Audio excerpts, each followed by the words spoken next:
আবার একটা নতুন দিন, আবার একটা সোশ্যাল মিডিয়া ইনফ্লুয়েন্সারের নামে এফআইআর। শ্রমিক অধিকারী, যাকে আমরা ননসেন্স বলে চিনি, তিনি একজন জনপ্রিয় সোশ্যাল মিডিয়া ইনফ্লুয়েন্সার। তাকে অ্যারেস্ট করা হয়েছে কারণ তিনি নাকি একটি মেয়েকে যৌন নিগ্রহ করেছে।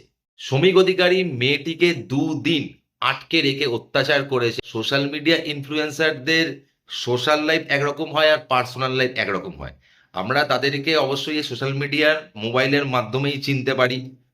পার্সোনালি সেই মানুষটা কেমন হয় সেটা তো আমরা বলতে পারবো না। এই যেমন সায়ক কদিন আগে দাঙ্গা লাগানোর চেষ্টা করছিল।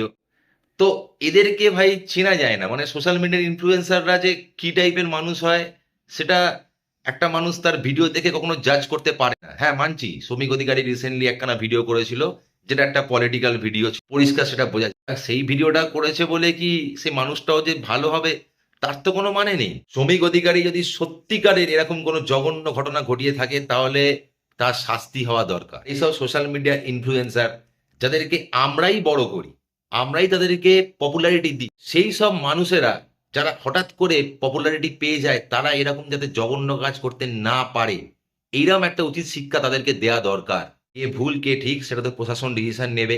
দেখা যাক এরপর আমরা কি কি আপডেট পাই।